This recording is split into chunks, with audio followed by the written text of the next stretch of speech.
자, 이번 시간 2절에 최저임금법 내용을 몇 가지 간단하게 살펴보겠습니다. 자, 최저임금법이다 해서 지문을 정리하고자 합니다. 몇 가지만 보죠. 자, 최저임금법은 지문 적용 범위에서 여기는 적용 범위도 잠깐 이제 보면, 자, 이 법은 근로자를 사용하는 모든 사업 또는 사업장에 적용한다. 다만 동거하는 친족만을 사용하는 사업가 가사 사용인에게는 적용하지 아니한다. 두 번째, 이 법은 선원법에 적용을 받는 선원과 선원을 사용하는 선박 소유자에게는 적용하지 않습니다. 그래서 여기는 이제 적용되지 않는 1번의 첫 번째 읽으면 다만의 단서부터 동그라미 2번에 나와 있는 지문과 관련해서까지 해서 그 두 가지, 이제 크게 봤을 때 두 가지 대상의 자에 대한 적용되지 않는 범위 하나 확인할 수 있고, 자, 양가로 2번에 동그라미 1번 기억. 최저임금법에 따라 1년 이상 기간을 정하여 근로계약을 체결하고 수습중에 있는 근로자로서 수습 사용한 날로부터 3개월 이내인 사람에 대해서는 시간급 최저임금액에서 100분의 10을 뺀 금액을 그 근로자의 시간급 최저임금액을 한다. 그래서 여기는 그와 같은 수습 사용도 3개월 이내인 경우라면 최저임금액 중에 시간급 최저임금액 얼마를 빼더라? 10%를 감한 금액을 지급을 한다는 것. 그리고 니은 한번 읽어보시고, 자, 2번으로 갑니다. 최저임금의 효력입니다. 효력. 자, 간단하게 이제 보면 최저임금의 효력 정도 잠깐 보죠. 최저임금의 효력이다 이제 해서 이제 보면 간단하게 내용을 정리를 봅니다.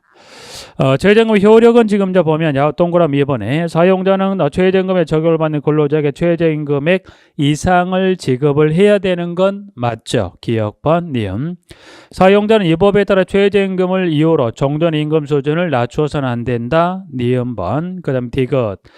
최저임금에 적용을 받는 근로자와 사용자 사이의 근로계약 중 최저임금에 미치지 못하는 금액을 임금으로 정한 부분은 무효라며, 이 경우 무효로 된 부분은 이 법, 즉 최저임금법으로 정한 최저임금액과 동일한 임금을 지급하기로 한다라고 되어 있습니다. 부분들은. 여기 효력 규정은 지금 봤던 대로 기억, 니은에 따라 몇 가지겠을까요? 세 가지 효력 규정을 지금 두고 있네요. 그런데 밑에 이제 가봤더니 동그라미 3번에 최저임금의 적용 제외다 그래서, 자, 다음에 어느 하나에 해당하는 자다 그래서 밑에 나와 있는 기억, 정신장애나 신체장애로 근로능력이 현저히 낮은 자나 니은 그 밖에 최저임금을 적용하는 것이 적당하지 아니하다고 인정되는 자다 그래서 기억과 니은에 해당되는 경우라면, 그래서 기억과 니은에 해당되는 경우라면 최저임금을 관련해서 지문을 다시 보면 다음에 해당하는 자로서 대통령령으로 정하는 바에 따라 고용노동부 장관의 인가를 받은 자에 대해서는 최저임금의 효력에 관한 규정을 적용한다, 적용하지 않는다, 적용하지 않습니다. 그래서 이 효력 규정 세 가지를 적용 제외가 되는 경우가 지금 두 가지 근로자 범주를 두고 있는데, 이 적용 제외가 되는 두 가지 근로자 범주에 해당되는 자라 하더라도 뭔가요? 일단은 고용노동부 장관의 무슨 절차를, 그래서 여기는 고용노동부 장관 인가죠. 그래서 고용노동부 인가를 받아야만 이걸 제외가 되는 거지, 이 인가를 받지 않은 경우 이 효력 규정에 따라서 최저임금의 이상을 지급하는 등의 효력 규정을 따라야 된다. 그러나 장관 인가를 받았다면 기억니은에 해당되는 근로자라면 이 효력 규정을 따르지 않아도 됩니다. 해서 나와 있고요. 위원에 관한 명칭만 한번 확인하죠. 그래서 이제 보면 동그라미 4번, 밑에 나오는 4번인데 최저임금에 관한 심의와 그 밖에 최저임금에 관한 중요사항을 심의하기 위하여 고용노동부에 무슨 위원회를 둡니까? 최저임금위원회 명칭이 있죠. 그래서 최저임금위원회 명칭 하나 확인하시면서 동그라미 4번 하나 확인하고요. 그럼 이 최저임금위원회에서 최저임금을 결정하면 최저임금을 심의 의결하면 고용노동부 장관이 결정을 하는데, 자, 뭐 결정된 이 최저임금의 고시와 효력 발생입니다. 그래서 기억, 고용노동부 장관은 최저임금을 결정할 때는 지체 없이 그 그 내용을 고시합니다. 그러면 고시가 되었다고 해서 그 최저임금 바로 결정된 건 아니죠. 그래서 한 장을 넘겨봤더니 동그라미 니은 고시된 최저임금은 다음 연도 언제부터요? 1월 1일부터. 그래서 여기 이제 보면 최저임금은 해서 결정이 됐다면 언제요? 지체없이 효력 발생 시기는 언제입니까? 여기는 다음 연도죠. 다음 연도 1월 1일. 다음 연도 1월 1일부터 효력이 발생을 합니다. 그래서 다음 연도 1월 1일부터 효력이 발생합니다. 근데 꼭은 아니죠. 왜냐하면 다음 연도 1월 1일부터 효력이 발생합니다. 그런데 다만에 따른 이와 같은 단서 규정에 따라 원칙은 이게 고시가 됐다면 다음 연도 1월 효력이 발생을 하지만 예외적으로 이 단서 규정에 따라 효력 발생 시기를 뭐 할 수 있다? 1월 1일이 아닌 다른 어떤 기간으로 따로 정할 수도 있다 합니다. 그걸 한번 확인해 볼까요?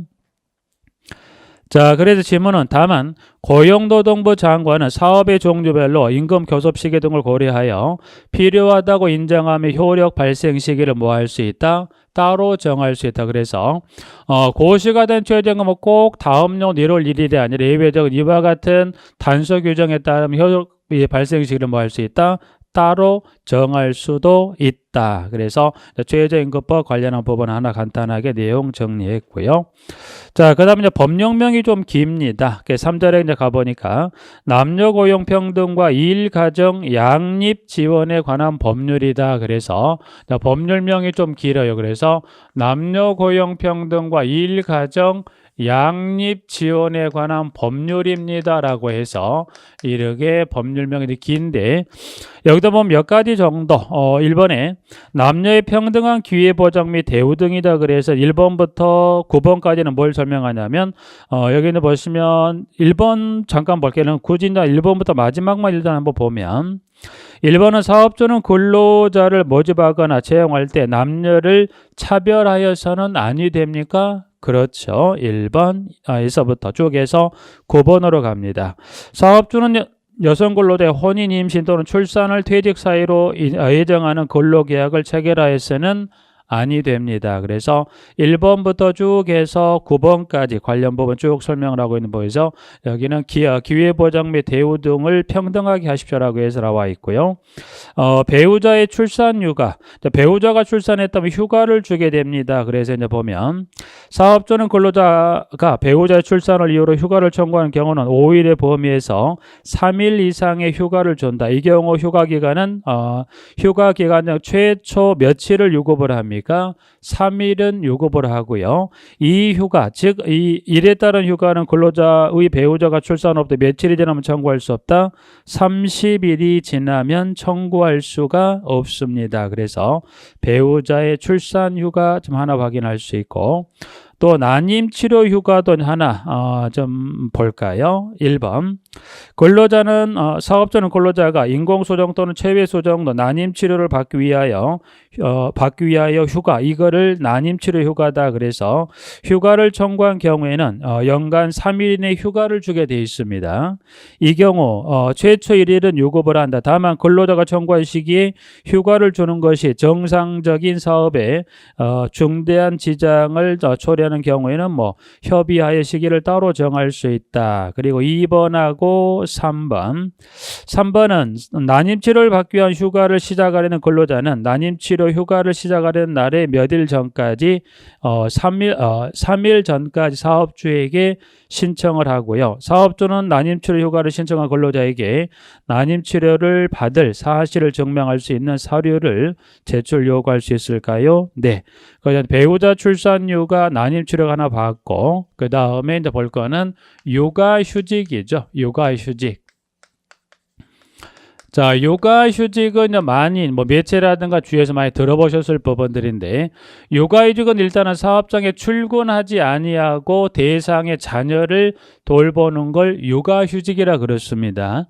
그러면 이 육아휴직을 들어가기 위해서는 대상 자녀를 이와 같은 기준으로 정하고 있는 자녀가 있다면 그 자녀를 돌보기에 들어간다. 육아휴직을 해서 양가로 4번에 동그라미 1번 사업주는 근로자 근로자가 만 8세 이하 또는 초등학교 2학년 이하의 자녀를 양육하기 위하여 휴직을 신청하는 경우는 이를 허용하여야 한다라고 되어 있습니다. 그래서 육아휴직은 허용을 합니다. 근데 예외적으로 허용을 하는 게만 예외적으로 허용을 하지 않은 경우도 이게 두 가지를 두고 있어요. 그래서 법에서는 이 두 가지 중에 어느 하나에 해당한다면 방금 봤던 이와 같은 대상의 자녀가 있어도 육아휴직을 허용한다 안 한다? 허용하지를 않습니다. 그래서 자, 지문은 지금 동그라미 기억에 육아휴직을 시작하는 전날까지 해당 사업장에서 계속 근로한 기간이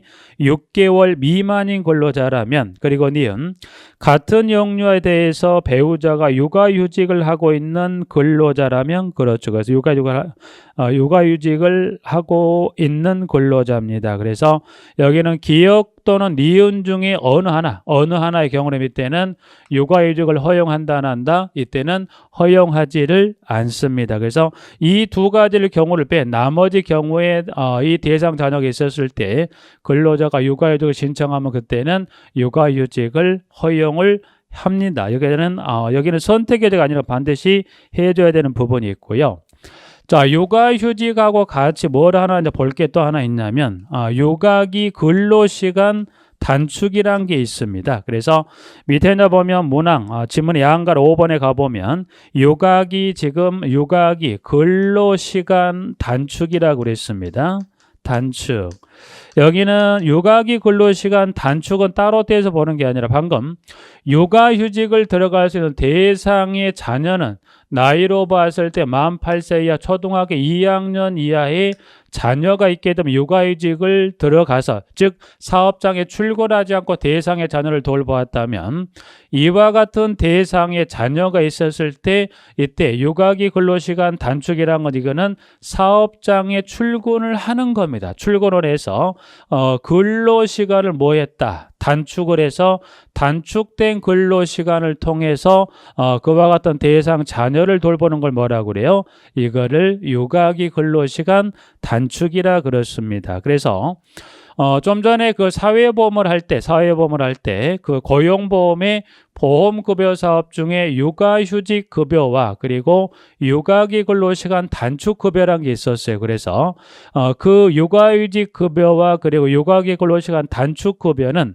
지급되는 임금이 무슨 임금이었었냐면 두 가지 관련된 임금에 관한 기준을 물어본다면 그때도 통상임금이었던 것 정도만 잠깐 상기하시면 됩니다. 그래서 육아휴직은 사업장에 출근하자면 여기는 근로시간을 줄인 단축된 근로시간을 통해서 대상의 자녀를 돌보는 걸 육아기 근로시간 단축이다. 그래서 여기는 그 시간만 한번 잠깐 볼까요? 자, 한 장을 넘기면 자, 동그라미 3번에 가보죠. 3번은 지금 사업주는 해당 근로자에게 육아기 근로시간 단축을 허용하는 경우 허용을 했습니다. 그래서 단축을 사업주가 허용을 했다는 겁니다. 여기도 이제 그럼 허용을 했다면 분명 그 주당 근로시간을 줄여야 될 거예요. 그래서 법에서는 이 시간 사이에 서로 합의 결정하십시오라고 그래서 3번에 지금 두고 있는 것은 사업주는 해당 근로자에게 육아기 근로시간 단축을 허용하는 경우 단축 후 근로시간은 주당 15시간 이상이어야 하고 몇 시간 넘어서 안 되더라?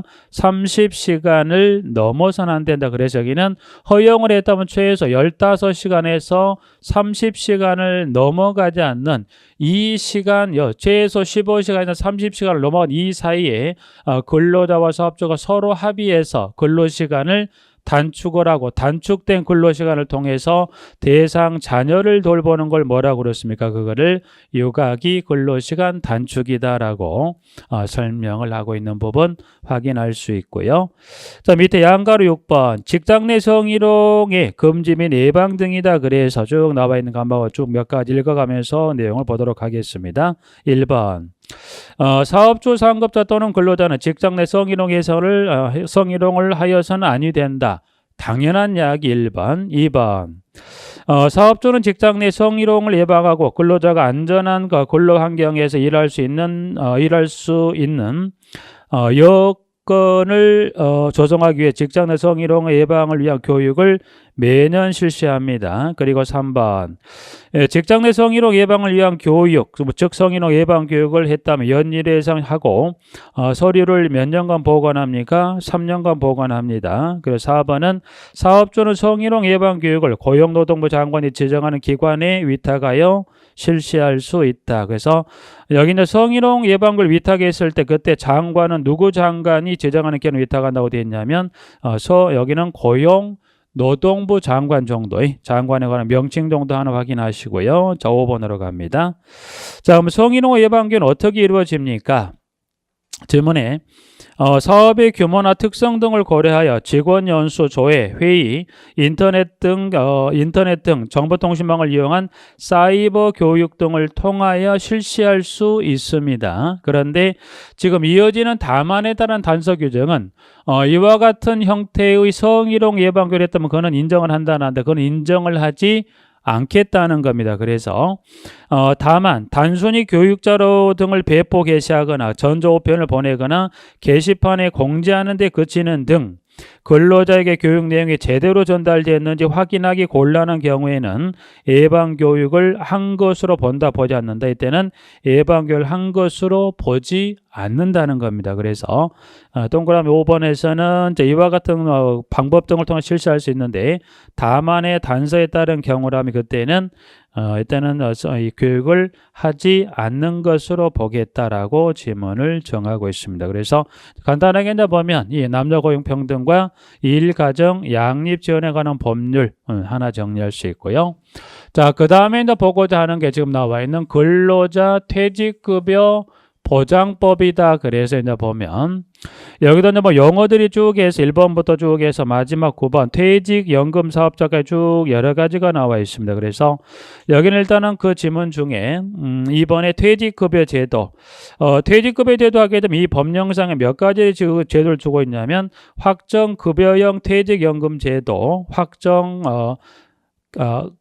급여형 퇴직연금 제도, 확정 기여형 퇴직연금 제도 및 퇴직금 제도를 퇴직급여 제도로 해서 세 가지로 분류하고 있고 퇴직연금 제도는 확정 급여형 퇴직연금 제도, 확정 기여형 퇴직연금 제도 및 개인형 퇴직연금 제도다. 그래서 세 가지 퇴직연금 제도를 나누고 있다는 것 확인하실 수 있고요.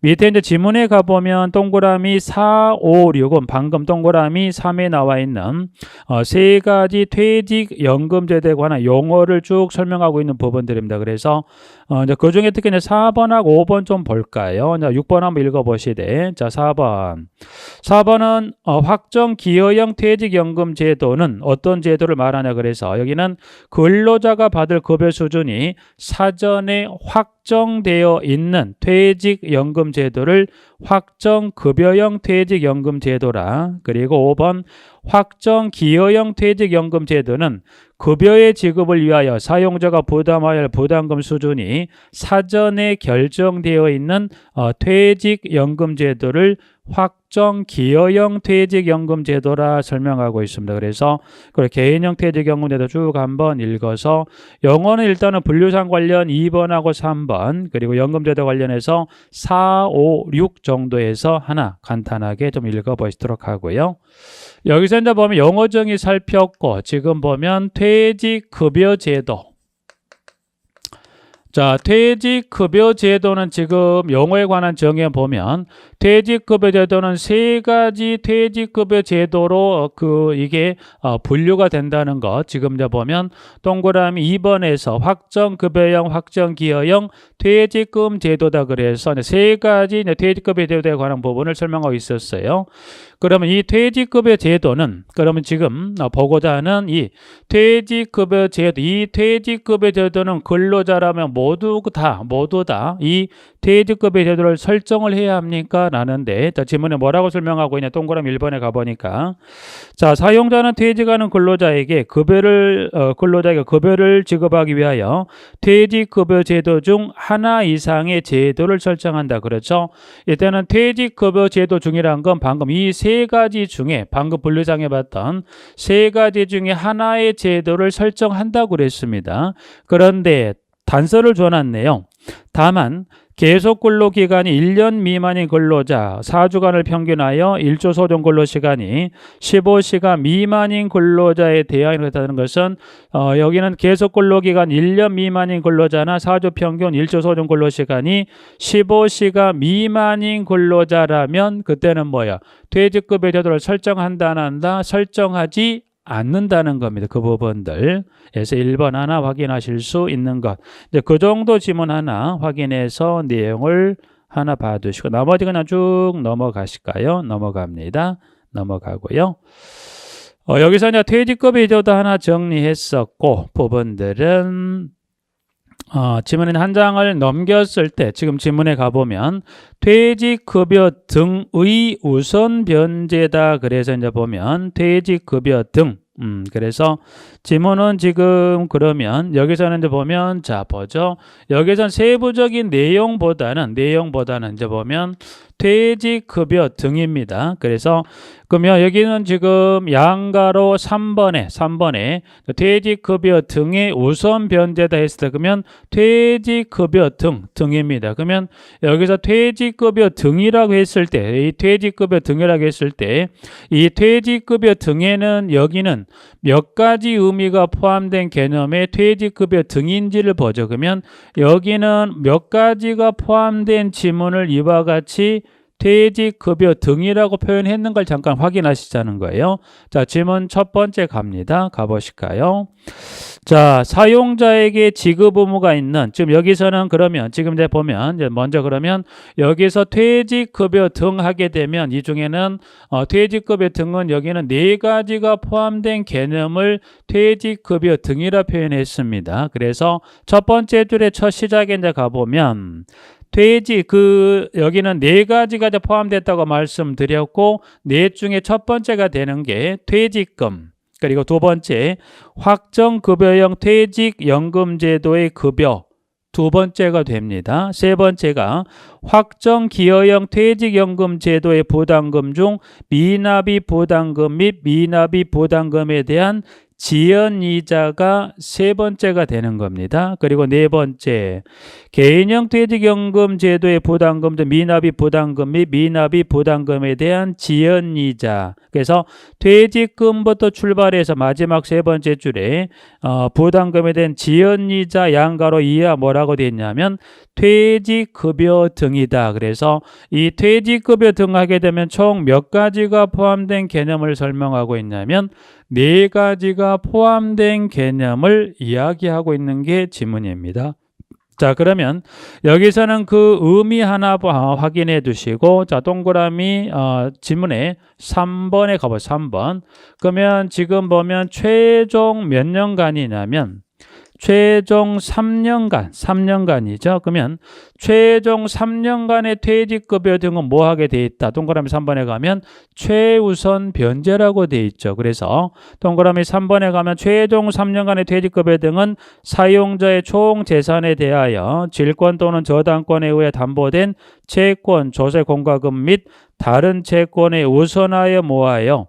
변제되어야 한다라고 해서 이렇게 해서 그럼 이제 최종 3년간의 퇴직급여 등 하게 되면 일단 여기는 이 등에 포함된 네 가지 중에 어느 그럼 예를 들어서 요 지문을 이렇게 바꾸어서 어떻게 바꿔 예를 들어서 지문에 최종 3년간의 퇴직금이 아니라 퇴직급여 등이 아니라 최종 3년간의 퇴직금, 최종 3년간의 퇴직금이란 지문을 하나를 뽑아로 내도 맞다 틀리다 맞겠죠. 왜? 여기 등에는 몇 가지가 들어갔으니까 네 가지를 포함되어 있으니까 그 중에 하나를 뽑아내서 지문을 하나로 뭘 만들어도 최종 3년간의 퇴직금은 최우선 변제 되어야 한다도 맞겠죠, 지문이. 네, 그렇게 해서 표현은 최종 3년간의 퇴직급여 등은 최우선 변제가 된다는 지문도 맞겠지만 그중 하나만을 따로 뽑아서 예를 들어서 최종 3년간의 퇴직금은 뭐 다른 채권의 최우선 변제가 된다고 해도 지문은 큰 무리는 없습니다. 그것만 하나 확인하시고 그리고 이제 보면 가장 쉽게 접근할 수 있는 부분들이 퇴직금이죠.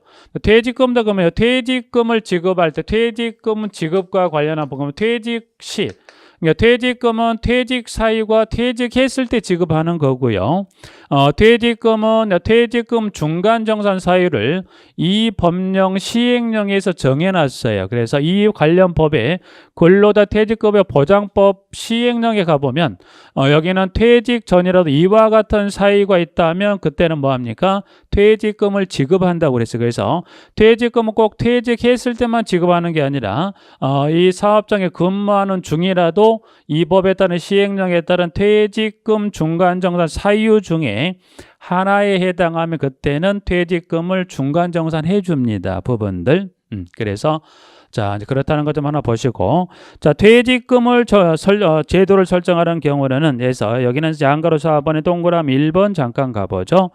퇴직금 제도를 설정하려는 사용자는 계속 근로기간 1년에 대하여 31분 이상의 평균 임금을 퇴직금으로 퇴직하는 근로자에게 지급할 수 있는 제도를 설정한다. 그래서 퇴직금 관련한 데 보시면 여기도 임금에 관한 기준 정도만, 그러면 퇴직금을 지급할 때 여기 임금 기준을 놓고 봤을 때 평균 임금하고 통상 임금 중에 무슨 임금을 기준으로 퇴직금을 지급합니다. 연수나 일수는 지금 기억을 못해도 관계없습니다. 대신 뭐만은 기억하자.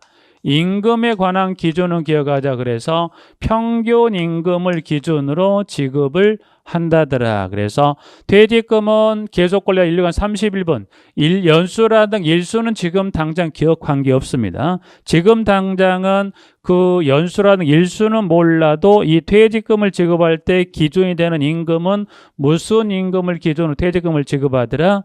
평균 임금을 기준으로 퇴직금을 지급한다 정도까지만 해서 하나 정리를 해서 동그라미 1번 하나 확인하시고요. 자, 동그라미 3번하고 4번만 볼까요? 3번하고 4번. 퇴직금은 지금 좀 퇴직을 할 때 지급도 하지만 이 법에 따른 시행령에 가보면 퇴직금은 뭐 할 수 있다? 중간정산 할 수도 있다고 그랬어요. 그러면 중간정산했다면 그 중간정산 했던 서류는 몇 년간 보관할까? 그래서 동그라미 3번에 퇴직금을 미리 정산하여 지급한 경우 근로자가 퇴직한 후 5년이 되는 날까지 관련 증명 서류를 뭐 하더라?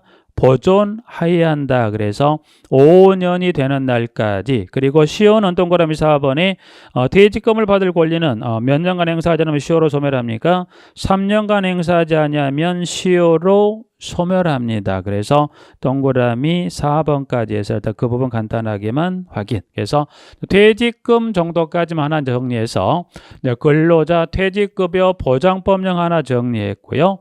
자, 5절에 이제 보면 또 하나 노동조합 및 노동관계 조정법이다. 그래서 이제 보면 여기도 보면 노동조합 및 노동관계 조정법이다. 그래서 여기도 이제 보시면 용어에 관한 지문 쭉에서 나와 있죠. 그래서 용어에 관한 지문 보시면 근로자부터 쭉 해서 6번까지 중에 이제 보면 일단은 지문 중에 사용자 단체 좀 볼까요? 용어 근로자 한번 읽어보시고요. 사용자는 사업주, 사업의 경영 담당자 또는 그 사업의 근로자에 관한 사항에 대하여 사업주를 위하여 행동하는 자를 누구라고 그랬습니까? 사용자라고 법을 표현하고 있습니다. 그 다음에 동그라미 3번에 사용자 단체. 자, 노동관계에 관하여 그 구성원인 사용자에 대하여 조정 또는 규제할 수 있는 권한을 가진 사용자의 단체를 뭐라고 그랬습니까? 사용자 단체라 그렇습니다. 그래서 영어 사용자 단체. 그리고 4번 노동조합 정도. 노동조합은 근로자가 주체가 되어 자주적으로 단결하여 근로조건의 유지, 개선, 기타 근로자의 경제적, 사회적 지위의 향상을 도모함을 목적으로 조직하는 단체 또는 그 연합단체를 뭐합니까? 이거를 노동조합이라 합니다. 라고 해서 나와 있고요. 자, 그 다음 여기서 이제 하나 보실 것은 일단 노동조합이죠. 노동조합은 그와 같은 목적에 의해서 뭘 설립했다? 노동조합을 설립을 했습니다. 노동조합을 설립했다면 이제 뭐예요? 설립을 한다는 결국 관련 이 행정관청에 뭘 해줘야 돼요? 나 노동조합 문제입니다. 뭐 해야 돼요? 신고합니다. 근데 이때 행정관청은 노동조합의 성격에 따라서 이 행정관청의 종류가 크게 세 가지로 좀 나눠집니다. 그래서 한 장을 잠깐 넘겨보시면 지문은 자, 설립신고다 그래서 동그라미 1번, 동그라미 1번입니다. 자, 1번에 노동조합을 설립하고자 하는 자는 다음의 사항을 기재한 규약을 작성을 해서 연합단체인 노동조, 연합단체란 거, 연합단체는 여기는 동그라미 2번, 동그라미 2번에 가보죠. 연합단체인 노동조합은 동종산업의 단위 노동조합을 구성원으로 하는 산업별 연합단체와 산업별 연합단체 또는 전국 규모의 산업별 단위 노동조합을 구성원으로 하는 총연합단체다. 읽어도 무슨 말인지 모르겠다. 그래서 여기는 영어로 물어본 게 아니기 때문에 연합단체란 건 전국 단위로 구성하는 특정 지역, 서울이면 서울이 아니라 서울부터 해서 제주도까지 해서 전국적으로 구성되는 노동조합을 이걸 뭐라고 그래요? 연합단체라 그래요. 그래서 노동조합이 다시 1번에 올라가서 노동조합이 연합단체의 노동조합과 이 이상의 특별시, 광역시, 특별자치시, 도, 특별자치도에 걸치는 단위 노동조합은 이때 노동조합 설립 신고를 어디로 갈까는 특정 시도에 한정할 수가 없다 보니까 그때는 어디로 갑니까? 그때는 고용노동부 장관에게 설립 신고를 그리고 이어지는 이 이상의 시, 군, 구에 걸치는 단위 노동조합은 어디로 갑니까? 그때는 특별시장, 광역시장, 도지사에게 그리고 그 외에 이 방금 전에 봤던 두 가지를 제외한 그 외의 노동조합은 어디로 갑니까? 그때는 특별자치시장, 특별자치도지사, 시장, 군수, 구청장에게 제출된다는 것. 그래서 여기는 설립신고. 설립신고는 너도 방금 받은 그 노동조합의 성격에 따라서 제출된 이 신고된 행정관청이 같다 틀리다 다르다는 건 확인할 수 있었죠. 그 정도만 확인하시기 그래서 노동조합은 여기는 고용노동부 장관에게만 하는 게 아니기 때문에 이때는 노동조합의 성격에 따라서 이 설립신고를 하는 행정관청의 종류가 같다 틀리다 다르다는 것 정도만 여기는 구분만 해 놓으십시오. 부분들은 그 부분만 좀 확인하시게 그 부분만 좀 확인하시고 하나 밑에 나가면 부당노동행위가 있습니다. 부당노동행위 하나만 확인할 겁니다. 부당노동행위. 자, 부당노동행위란 건 뭘 말하냐면 지문에서도 느껴지는 바 그대로입니다. 노동행위는 노동행위인데 뭐예요? 부당노동행위란 건 요거는 사용자가 해서는 안 되는 노동행위를 법에서 5가지 행위를 정해놓은 게 있어요. 그래서 여기는 사용자가 해서는 안 되는 부당노동행위 종류를 법에서는 몇 가지를 정리하냐면 5가지 부당노동행위를 법으로 정해놓은 게 있습니다. 그럼 이 5가지에 해당되는 부당노동행위는 사용자가 해서는 된다, 안 된다? 안 됩니다. 근데 사용자가 했겠죠. 만약 했다면 이 부당노동행위로 인해서 이때는 이 해서는 안 되는 5가지 사용자가 하지 말라고 정한 이 행위를 정한 게 있는데 만약 하지 말라고 하는데 했다라면 그로 인해 권리를 누가 침해받았다? 근로자가 침해받을 수 있고요. 또 그 사업장에 구성된 노동조합이 권리를 침해받을 수 있죠. 하지 마세요. 그런데 했답니다. 그러면 결국 근로자 또는 노동조합이 그 권리를 침해당했겠죠. 그러면 침해당한 권리도 역시 마찬가지 뭐 하세요? 구제받습니다 해서 구제 절차를 정해놓은데 여기도 구제 절차는 몇 가지 구제 절차 중에 하나를 통해서 이 행위로 인한 근로자와 노동조합이 구제받을 수 있을까? 그래서 구제 절차는 크게 보면 여기도 3가지입니다. 첫 번째 부당노동행위로 해서 권리 침해 당했다고 뭘 먼저 해야 돼요? 구제 신청을 먼저 해야 됩니다. 그럼 구제 신청 결과에 따라 서로 간에 승복을 할 수 있죠. yes, 미안하다. 여기서 짝짝할 수 있지만 아니다. 서로 간에 승복을 관계 당사자가 서로 승복을 못하면 다시 한번 뭐 하자. 재심을 신청해서 그 결과를 침해당 권리 구제받을 수 있는 거고, 재심 신청을 통해서도 역시 마찬가지 관계 당사자가 서로 승복을 못하면 이제 마지막 여기 사법구제 절차의 무슨 절차를 행정소송 절차를 거쳐서 뭐 할 수 있다. 마지막 이 행정소송 절차를 거쳐서 이 부당노동 행위에 대한 그 침해에 대한 권리를 뭐 할 수 있다? 구제받을 수 있다는 겁니다.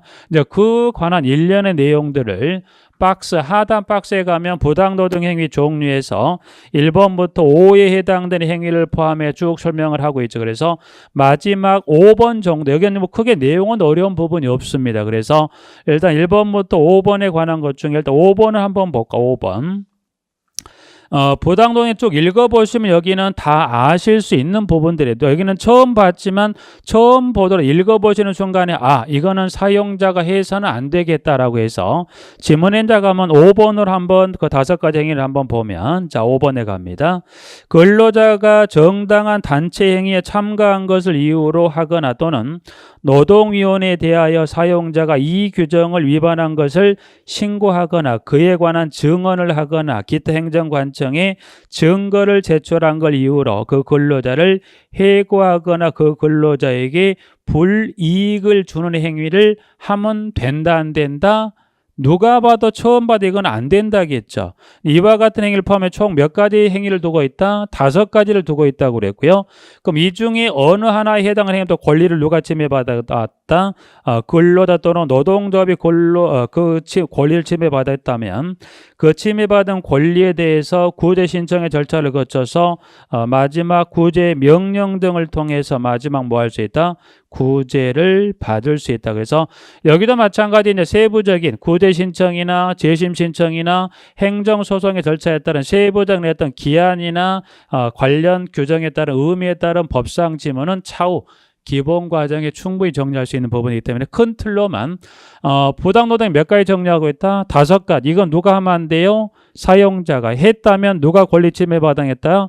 근로자 또는 노동자비. 그러면 그 침해당한 권리를 구제받는 절차는 몇 가지가 있다? 3가지가 있는데 첫 번째가 구제 신청, 두 번째가 안 된다면 그 다음 재심, 안 된다면 그 마지막인 어떤 절차를 통해서 행정소송을 통해서 구제받을 수 있는 걸 쭉 해서 나열형으로 설명을 해놓은 부분이 269페이지부터 한 장을 넘겨서 250페이지까지가 이 내용들을 간단하게 설명을 하고 있는 부분들이 되겠습니다. 그래서 이 부분들을 한번 쭉 간단하게 읽어보시고 관련 조금 세부적인 부분들은 기본 과정을 통해 설명을 드리도록 하겠습니다.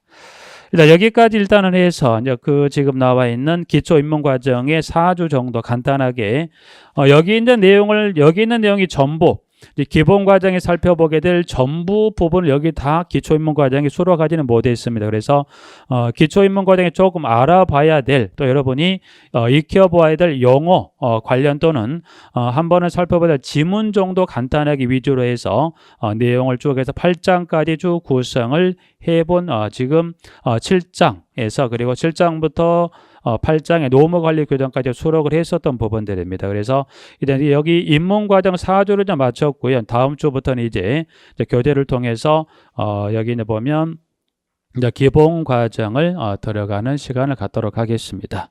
여기까지 해서 기초 입문 과정을 마치도록 하겠습니다.